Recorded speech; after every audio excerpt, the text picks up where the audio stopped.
تو اجر انہوں نے کیسے دیا کہ وہ جو شریف مکہ تھا ان کے بیٹوں کے لیے تو عراق اور اردن کی ریاستیں بنا کے تو ان کے حوالے کر دی. صحیح. اور یہ ڈاکو جو ہیں ابن سعود والے ان کے حوالے یہ حجاز کر دیا اور انہوں نے ان کا نام سعودی عرب رکھ لیا اپنے باپ کے نام پر. تو لہٰذا انہوں نے جو قتل و غارت کی اور جس طرح سے مزارات گرائے اور وہ جو مخصوص سوچ اور فکر ہے وہابیوں والی وہ انہوں نے نافذ وہاں پر کر دی. تو لہٰذا حقیقت میں تو اسی وقت مسلمانوں کا زوال جو ہے وہ شروع ہو گیا. تو یہ 1924 میں ان کی حکومت بنی ہے سعودی عرب والوں کی اور 1925 میں 8 شوال کو انہوں نے جنت البقیع اور وہ گرائے. اور یہ جو ہے 1948 میں یہ فلسطین کو انہوں نے اسرائیل میں کنورٹ کیا ہے, اسرائیلی ریاست کا. 1947 میں پاکستان بنا ہے. جی ناظرین بتانا چاہتی تھی کہ ابھی پلیز ہم کنٹرول روم سے درخواست کریں گے یہ فون نمبر بھی جو ہے وہ اسکرین پر آویزہ کر دیں کیونکہ کچھ ناظرین سوالات بھی پوچھنا چاہتے ہوتے ہیں تاکہ ہم درمیان میں جو ہے وہ آپ ہمیں کال کر سکتے ہیں اور سوال بھی پوچھ سکتے ہیں درمیان میں. قبلہ آپ کے سوال کا جواب بھی ضرور دیں گے. جی قبلہ سوری. جی تو اس وقت قائد اعظم محمد علی جناح جو بانی پاکستان ہیں اور اس وقت قیادت کر رہے تھے پاکستان کو بننے کی جو تحریک ہے مسلم لیگ کے وہ سربراہ تھے. تو اس وقت ہی انہوں نے کہا کہ یہ بہت بڑی خیانت ہوگی جو مسلمانوں کے ساتھ ہی ہو رہی ہے. تو لہٰذا اقوام متحدہ کو یہ کام نہیں کرنا چاہیے کہ اس طریقے سے ایک جو مسلمانوں کی ریاست ہے اس میں ایک اور نئی ریاست بنا دی اور یا تو نا کہ اکثریت میں ہوں یا کم از کم چلو برابر بھی ہوں تو دوسرے ملکوں سے لا کے ان کو بسایا گیا ہے اور ان کو روز بروز جو ہے ان کی تعداد بڑھائی گئی ہے. تو یہ جو مسئلہ فلسطین ہے یا بیت المقدس یہ عالم اسلام کی مشترکہ میراث ہے قبلہ اول بیت المقدس اور یہ نصف صدی سے زیادہ ہو گیا عرصہ 1948 سے. تو یہ جو اس کا حل نہیں ہو سکا اور مظلوم اور نہتے فلسطینی عوام پر اسرائیلی جارحیت کے نئے انداز اختیار کیے جا رہے ہیں. انسانوں کو حیوانوں کی طرح ذبح کیا جاتا ہے, خواتین کی عصمت ناموس اور آبروریزی کی جاتی ہے, معصوم بچوں کو نہ صرف گولیوں بلکہ میزائلوں کا نشانہ بنایا جاتا ہے, املاک تباہ کی جا رہی ہے, بے گناہ لوگوں کو اسرائیلی ٹینکوں تلے کچلا جا رہا ہے.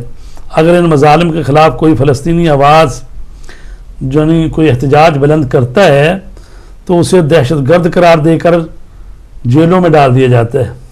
ہزاروں کی تعداد میں. جی ہاں, ہزاروں کی تعداد میں جو لوگ جیلوں میں ہیں, بچے بھی ہیں اور بچے بھی خواتین بھی ہیں. تو ان حالات میں فلسطینی عوام کی جدوجہد ایک فطری اور جائز بلکہ ضروری جدوجہد ہے اور یعنی جو اپنے ملک کو آزاد کروانے کے لیے بھی لوگ لڑ رہے ہیں ان کو بھی دہشت گرد قرار دے دیا جائے. مصیبت یہ ہے کہ اب دہشت گردی کی تعریف بھی کوئی نہیں ہے. صحیح بات. یعنی ہر ایک کو ایک ہی لاٹھی سے آنکا جا رہا ہے. خود نا جی جنہوں نے جا کے گھر پہ ان کے گھر پہ قبضہ کیا دہشت گرد ٹھہرے. ہاں جی, ظاہر ہے کہ جو کسی کو بے گھر کر دے اس کے گھر پر قبضہ کر لے اس کو کہنا چاہیے. اس سے بڑا نہ یہ کہ ان لوگوں کو جن کا اپنا گھر ہے ان کو گھر سے بے دخل کر کے. تو قبلہ اول کی آزادی صرف عالم اسلام کسی خاص خطے یا ملک کا مسئلہ نہیں بلکہ انسانیت سے مربوط مسئلہ ہے, لیکن ذمہ داری کے لحاظ سے اس کا تعلق براہ راست امت مسلمہ پر ہوتا ہے چونکہ سب سے زیادہ وہی اس سے متاثر ہوئے ہیں اور وہاں کے باشندے جو تھے وہ مسلمان ہیں. تو لہٰذا مسلمانوں کو ہی اس کے لیے آگے بڑھنا چاہیے اور اقوام عالم میں اپنی آواز کو بلند کرنا چاہیے. بانی پاکستان قائد اعظم محمد علی جناح نے بھی جار اسرائیل کو غیر قانونی اور غاصب ریاست قرار دیا تھا. دنیا کا ہر وہ شخص جو خدا تعالیٰ پر یقین رکھتا ہے اور بیت المقدس کو قبلہ اول سمجھتا ہے وہ جانتا ہے کہ اس کا قرآنی اور اخلاقی فریضہ یہی ہے کہ وہ قبلہ اول کو صہیونی پنجوں سے آزاد کرانے کے لیے اپنی توانائیاں صرف کر دے. ٹھیک ہے. اور قبلہ اول پر اسرائیلی ناجائز قبضہ انتہائی قابل مذمت ہے اور یہ ایک ایسی حقیقت ہے جس سے انکار ممکن نہیں ہے. لہٰذا جو قوموں کے لیڈر ہوتے ہیں امت اسلامیہ کے خصوصاً تو قائد اعظم محمد علی جناح بھی تھے اور ایک طرف سے تو کہا تو جاتا ہے لیکن اب بھئی یہ تعصب کی بات کر دیں، تعصب کی بات نہیں ہے. قائد اعظم محمد علی جنابی الحمدللہ وہ ان کا جو مذہب ہے شیعہ مسلمان تھے وہ نا، ٹھیک ہے. اگرچہ وہ اس بات پر کبھی نہیں انہوں نے کہا، انہوں نے کہا کہ ہم مسلمان ہیں، ہم سب امت وحدہ کے فرد ہیں. اور اس کے بعد اگر آواز اٹھی ہے تو وہ سید جمال الدین افغانی کی ہے. صحیح بات. وہ بھی سید بھی تھے، شیعہ بھی تھے، ٹھیک ہے. اور اس کے بعد جو تیسری آواز اٹھی ہے امام خمینی کی ہے. صحیح بات. کہ جنہوں نے کہا کہ یوم القدس مناؤ اور اس کو ہم سرد خانے میں نہیں جانے دیں گے اس مسئلے کو. تاریخ نے تو یہ ثابت کیا نا کہ جہاں بھی ظلم کے خلاف اٹھے ہیں حسینی اٹھے ہیں. جی ہاں، یہ تو تاریخ اس کی وجہ یہی ہے کہ چونکہ ائمہ نے یہ سبق دیا ہے. مولا کائنات علیہ السلام نے فرمایا اپنے بچوں سے، بیٹوں سے، کونوا للظالم خصما، ظالم کے تم دشمن رہو، وللمظلوم اونا، اور مظلوم کے مددگار رہو. وہی منشور ہے جو مولا کائنات علیہ السلام نے دیا ہے. اور ظاہر ہے کہ اس پر عمل کرنے کے لیے سب سے پہلے تو پھر وہی جو اس مولا کو مانتے ہیں اپنا امام اور رہبر، وہی اس پر لبیک کہتے ہیں. تو لہٰذا ہم دیکھتے ہیں کہ اسی طرح سید حسن نصر اللہ ہوں، سید بھی ہیں اور عالم دین بھی ہیں اور مومن بھی ہیں. تو مطلب آپ دیکھ لیں گے یہ جو یہ صدی جا رہی ہے اس میں جنہوں نے آواز اٹھائی ہے تو وہ واقعاً حسینی ہیں جنہوں نے یہ آواز اٹھائی ہے. تو اسرائیل جو ہے اس کو دیکھیے، اس میں آگے مسلمان جو ہیں وہ تو ابھی اس پر بھی آمادہ ہیں کہ چلیں جتنا ہی علاقہ دیتے ان کو دے دو، اسلامی وہ جو فلسطین کی ریاست بننے دو، ٹھیک ہے. لیکن ظاہر ہے کہ جو حسینی ہیں وہ یہی کہتے ہیں کہ بھئی ریفرینڈم کا حق ان کو بھی ہونا چاہیے. سبحان اللہ. ٹھیک ہے، یہ ریفرینڈم جمہوریت کیوں نہیں لاتے؟ مطلب ہے کہ جب اپنے ہر علاقوں میں آپ ریفرینڈم کروا رہے ہیں تو وہاں ریفرینڈم جب کرانے کی بات آتی ہے تو وہاں کیوں ویٹو کرتے ہیں؟ یہاں پہ امت مسلمہ کو جاگنا ہوگا اور اس سازش کو سمجھنا ہوگا اور یہ یقین رکھیں کہ اگر یہ اتحاد ہو جائے کہ ہم نے قبلہ اول واپس لینا ہے عرب اور عجم کے اس فرق کو دور کر کے، یہ تو شام سے پہلے قبلہ اول واپس آتا ہے. دیکھیں اصل مسئلہ یہ ہے کہ اتحاد کا ہے. ہماری جو مسلمانوں کی ریاستیں میرے خیال 52 کے قریب ہیں یا 56 ہو گئی ہیں. تو یہ 56 ریاستیں جو اسلامی ممالک ہیں، اگر میں اتحاد ہو، وہ جو کیا ہے OIC جو ہے اس کو تو ویسے مذاق سے کہتے ہیں OIC. تو یہ اس کا وجود کیا ہے؟ وہ تو سعودی عرب کے گھر کی کنیز بنی ہوئی ہے، ٹھیک ہے. جب وہ چاہتا ہے بلا لیتا ہے اجلاس، اور جب اپنے مسلمان ملکوں کو ہی کبھی شام کو اس سے نکالتا ہے، کبھی ایران کو اس میں سے بے اثر کرنے کی کوشش کرتا ہے. تو وہ جو OIC ہے وہ تو تقریباً اس کا کوئی رول ہی نہیں رہا. تو مسلمانوں کو اگر اتحاد ہو، تو اسی لیے امام خمینی نے فرمایا تھا اگر مسلمانوں میں اتحاد ہو تو ایک بالٹی پانی کی اگر ادھر پھینک دے نا تو اتنا بڑا اس سے ظاہر ہے کہ مسلمان جو 1.5 ارب ہے، تو کہتے ہیں اگر پانی کی ایک بالٹی ادھر پھینکے نا تو 1.5 ارب جب بالٹی پانی کی تو اس سیلاب سے بہ سکتا ہے وہ. تو مطلب ہے کہ اتحاد اتفاق کی بات نہیں ہے نا جی، اتحاد نہیں ہے. اور اب مصیبت یہ ہے کہ یہ جو نئی بیداری کی لہر اسلامی ملکوں میں آئی تھی اس کو بھی کس طریقے سے وہ داعش اور ادھر موڑ دیا گیا. ٹھیک ہے جی. وہ جو 30 سال 40 سال حکومت کرنے والے حسنی مبارک ہو، قذافی ہو، یہ وہ لوگ جو تھے تو ان کا تختے الٹے گئے، لیکن جو ہے بعد میں اس کو کس طرح سے موڑ دیا گیا ہے. پہلے انہوں نے کہا جی ہم نیا مشرق وسطیٰ بنانا چاہتے ہیں، یہاں جمہوریت لانا چاہتے ہیں. جب دیکھا کہ اگر جمہوریت کی بات ہوگی تو پھر جس علاقے میں جو لوگ ہیں پھر ووٹنگ ہوگی تو ظاہر ہے بحرین میں تو حکومت ان کی بننی چاہیے نا. پھر اسی طرح یمن میں کن کی بننی چاہیے. تو باقی ملکوں کے لیے تو کہتے ہیں جی ٹھیک ہے جی، جو دوگلا معیار ہو گیا نا جی. جی ہاں، اس کو کہتے ہیں ڈبل سٹینڈرڈ ہے. تو کیا قبلہ یہ ایسے ہی چلتا رہے گا؟ کوئی آثار جو ہے وہ آوازیں اٹھتی تو ہیں لیکن اس طرح سے نہیں اٹھتی جس طرح سے اٹھنی چاہیے. جی میں عرض کروں کہ اگر انسان جو ہے یہ سوچے کہ بھی ہم کر نہیں سکتے، ابھی چپ کر رہے ہیں، تو اس کا مطلب ہے جو ہی آپ دیر کرتے جائیں گے. تو کہتے ہیں کہ ظلم کو جتنی دیر برداشت کرو گے اس کو ہٹانے کے لیے اتنی بڑی قربانی دینی پڑے گی. تو لہٰذا کہا ہے کہ ظلم کو برداشت نہیں کرنا چاہیے. جب ظلم برداشت کیا جاتا ہے نا تو ایک لحاظ سے جو مظلوم ہے وہ بھی ساتھی ہو جاتا ہے، اس لیے کہ اس نے کیوں ظلم برداشت کیا.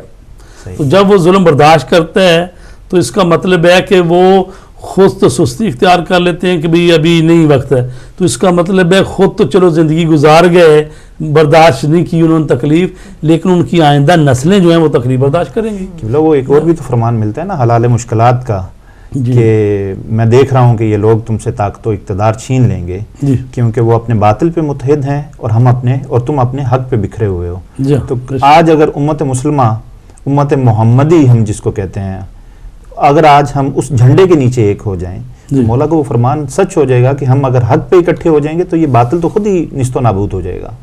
تو ایک وہ ہمارے پاس ایک مرکز ہے جناب رسول خدا صلی اللہ علیہ وآلہ وسلم کی ذات کی، جس کے نیچے ہم اکٹھے ہو کے، اس جھنڈے کے نیچے اکٹھے ہو کے، مسلک اور مذاہب سے، فرقہ بندی سے بالا تر ہو کے قبلہ اول کے اس کو واپس لینے کے لیے یہ تو اتحاد ہم فوراً سے پہلے ہم لوگوں کو کرنا چاہیے. شعور جو ہے طاغوتی قوتیں ابھی یہ جو یوم القدس کی بات ہوتی ہے، یہ تو یہ ہے کہ بیداری اویئرنیس دی جائے، عوام جو ہیں وہ سڑکوں پر آئیں، وہ حکمرانوں کو مجبور کریں.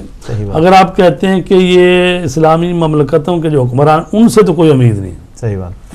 بلکہ وہ تو ابھی یہ کہہ رہے ہیں کہ ہمیں اسرائیل سے تعلق بنانا چاہیے اور ہمارے لیے ایران زیادہ ہمارے لیے تھریٹ ہے. وہ یعنی ان کے ساتھ ساز باز کر رہے ہیں، ان کے ساتھ تعلقات بنانے کی کوشش کر رہے ہیں.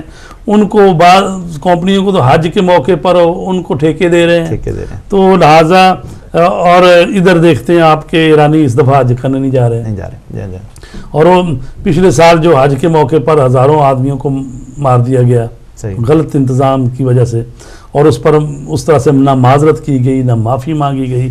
جن ملکوں نے کہا ہمیں لسٹیں ہی دے دو، تو یعنی کتنی مشکل پیش آئی. یہاں پہ ایک سوال پیدا ہوتا ہے جو ہمارے موضوع سے تھوڑا سا ہٹ کے ہے، لیکن چونکہ یہ تسلسل یہی ہے، محور یہی ہے گفتگو کا، کہ امام کے ظہور کی نشانیوں میں ایک نشانی یہ بھی بتائی گئی تھی کہ حج پہ پابندی لگے گی. وہ کلن پابندی کا ذکر تھا یا یہ فروعاتی مطلب فردن پابندی؟ چونکہ یہ بھی تو پابندی کے ضمن میں آئے گا کہ یہ لوگ نہیں آ سکتے. ظاہر بہانے جو بنائے گئے ہیں، ابھی مطلب اتنا لیٹ کر دیا گیا اور ان کو نہ رہائشیں لینے کا ٹائم رہا، اور پھر ویزے جو ہے کہا گیا کہ ویزے بھی کسی دوسرے ملک میں جا کے دیں. تو وہ تو جو ہے مسئلہ ایران کے ساتھ یہ پیش آیا ہے، اسی طرح لبنان والوں کے ساتھ بھی کرتے ہیں چونکہ حزب اللہ کے وہاں سے لوگ جاتے ہیں. تو یہ ایک علیحدہ ہے. ہم تو ابھی بیت المقدس کو رو رہے ہیں، تو مشکل تو ہمیں یہ بھی پیش آ رہی ہے کہ کہیں ایسا نہ ہو کہ یہ جو بیت اللہ خانہ کعبہ ہے یہ بھی اگرچہ ان کے نرگے میں ہی ہے، خاص سوچ اور فکر کے لوگوں کے، حالانکہ یہ میراث سب کی ہے، سب تمام عالم اسلام کے لیے ہے یہ خانہ کعبہ، مسجد نبوی. لیکن وہ جس سوچ و فکر کے حامل افراد وہ ہیں کہ وہ اسی طرح اگر پابندیاں لاتے رہے تو جو بھی ملک ان کی سوچ سے اختلاف رکھے گا یا ان سے اختلاف نظر رکھے گا تو ان ملکوں کو بھی یہ اسی طرح کریں گے. تو لہٰذا بیت المقدس کے لیے بھی ہم جلوس نکال رہے ہیں، تو اس کے لیے بھی آواز اٹھانا چاہیے کہ یہ جو حج ہے یہ اسی طرح حج ابراہیمی صحیح معنوں میں ہونا چاہیے. اس میں برات از مشرکین بھی ہونی چاہیے، چونکہ یہ نہیں ہے کہ سادہ سا اپنا عبادت کریں، چکر لگائیں، طواف کریں، آ جائیں. نہیں، وہ جو برات از مشرکین جو حج کا ایک حصہ ہے کہ اللہ کے ساتھ وفاداری اور طاغوت کے ساتھ بیزاری، تو یہ حج کا اہم حصہ ہے، اس کو بھی شامل ہونا چاہیے. کال شامل کرتے ہیں. جی ہلو، السلام علیکم.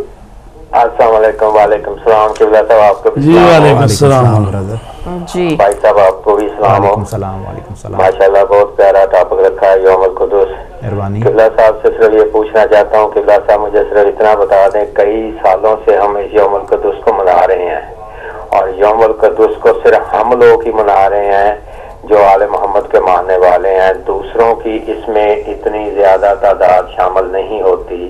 کیا یوم القدس صرف شیعوں کے لیے ہے اور کسی کے لیے نہیں ہے؟ اس کا تقدس تو سب مسلمانوں کے لیے ہے، لیکن یہاں تو صرف ہم لوگ آیت اللہ خمینی رضوان اللہ سے کہیں کہ اپیل پہ ہم منا رہے ہیں. حق تو یہ تھا کہ یہ وہ اپیل تھی جو سب کے لیے تھی، تو سب کو اس میں شامل ہو کر یہ بتانا چاہیے تھا کہ یوم القدس کے لیے ہم سب ایک ہیں.